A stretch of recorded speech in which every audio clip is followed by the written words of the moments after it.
এখন আমরা একটু কঠিন অ্যামিন নামকরণের উদাহরণ হিসেবে দেখব। এই নীল অণুটার দিকে দেখি। সবার আগে দীর্ঘতম কার্বন চেইনটা নির্ণয় করতে হবে। এই নিচের চেইনটা দেখলে পাচ্ছি 1 2 3 4 5 6 7 8 আটটা কার্বন। তো এটা হবে অক্ট্যান। অক্ট্যান এটাকে পুরোপুরি অক্টেইন বলা যাবে না, কারণ এখানে এই কার্যকরী মূলকগুলো আছে আর এদের কোনোটার প্রায়োরিটি এই অক্ট্যানের চেয়ে বেশি হবে। আর আসলেই তা হবে, এটা এগুলো একটু দেখি।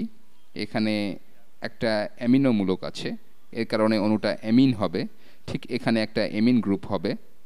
আবার এখানে আছে বেনজিন রিং, এখানে একটা বেনজিন রিং। আর বেনজিন যখন কার্যকরী মূলক হিসেবে থাকে তখন একে ফিনাইল গ্রুপ বলা হয়।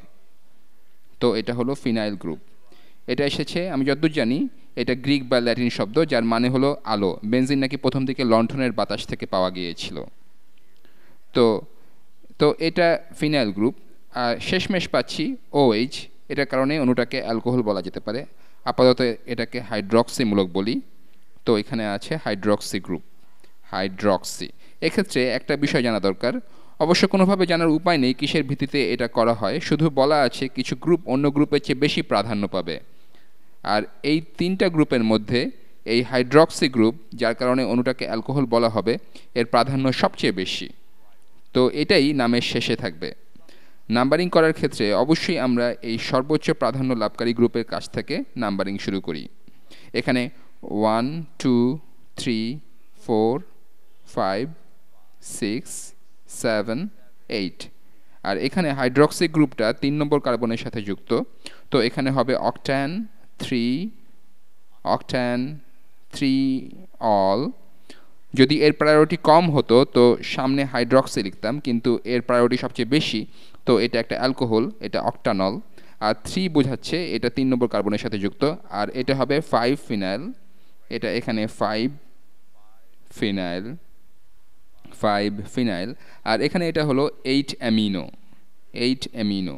আর বর্ণক্রমিকভাবে অ্যামিনো ফিনাইলের আগে আসে, তো এটার নাম হবে, আমি এখানে এটা লিখি, এটা হবে 8 amino, 8 amino 5 phenyl, 5 phenyl, 5 phenyl octane, octane triol. তো নাম পেয়ে গেলাম অক্ট্যান, অক্ট্যান থ্রিঅল, অক্ট্যান থ্রিঅল। আর আমরা নামটা পেয়ে গেলাম। তো এটাকে এই বেনজিন রিংয়ের জন্য অ্যারোমেটিক যৌগ বলা হয়, এই অ্যামিনো গ্রুপের জন্য এটা এমিন, আবার এটা হাইড্রক্সি গ্রুপের জন্য অ্যালকোহল। এখন এই সবুজ অণুটা দেখি, আসলে এটার কিছু অংশ আঁকতে বাকি আছে। এটা একটা বেনজিন রিং, তো ব্যাপারটা পরিষ্কার করি। এটা একটা বেনজিন রিং। তো এখন কার্যকরী মূলকগুলো দেখি। আমরা শুরু করব এমন একটা নিয়ে যেটা আগে দেখানো হয়নি। এটা একটা নাইট্রো গ্রুপ, এটা একটা নাইট্রো গ্রুপ। এটা খুবই বিস্ফোরক। পরের ভিডিওগুলোতে আমি নাইট্রোগ্লিসারিন, TNT এসব দেখাবো। এগুলো ভয়ঙ্কর বিস্ফোরক। এদের সবারই অণুতে নাইট্রো গ্রুপ আছে। তো এটা হলো নাইট্রো গ্রুপ, নাইট্রো, এটা নাইট্রো গ্রুপ। এটার প্রাধান্য আসলেই অনেক কম। তো এটা কখনোই কোনোভাবেই নামকরণের ক্ষেত্রে শেষে বসবে না। আমাদের জানা থাকলো এখানে একটা নাইট্রো গ্রুপ যুক্ত আছে।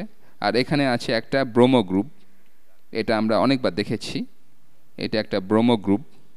আর আছে একটা এমিনো গ্রুপ, আমাদের আছে একটা এমিনো গ্রুপ।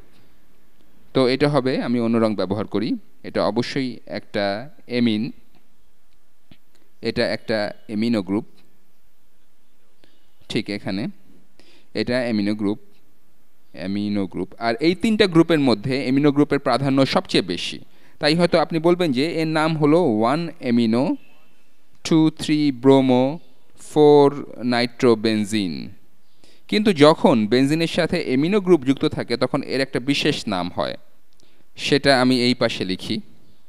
যদি একটা বেনজিন রিং নেই, একটা বেনজিন রিং নিলাম, যদি এই বেনজিন রিং অ্যামিনো গ্রুপের সাথে যুক্ত থাকে, এটা NH2 এটার মতো, তখন এই অণুটাকে বলা হয়, এটার একটা কমন নাম আছে যা আপনি সবসময় মনে রাখতে পারেন, এটাকে বলা হয় অ্যানিলিন, অ্যানিলিন, অ্যানিলিন। তো এটাই হবে মূল নামটা। এই অংশটা, এই পুরো অংশটার নাম হবে অ্যানিলিন। এটাকে এখানে লিখি, এটা অ্যানিলিন, অ্যানিলিন। আর তারপর আমরা প্রধান মূলক থেকে নাম্বারিং করা শুরু করব। তো এখানে 1 বসালাম, আর তারপরে এমন দিক থেকে ক্রম বসাবো যাতে অন্য মূলকগুলো আগে সামনে আসে। 1 2 3 4। এটা হবে, যদি দেখি ব্রোমো বর্ণক্রমিকভাবে নাইট্রোর আগে আসে, তো এখানে হবে 3 ব্রোমো, এটা হবে 3 ব্রোমো, 3 ব্রোমো, 4 নাইট্রো, 4 নাইট্রো, এখানে জায়গা কম হয়ে গেল, আর অ্যানিলিন। তো 3 ব্রোমো 4 নাইট্রো অ্যানিলিন, আর এটার নাম পেয়ে গেলাম।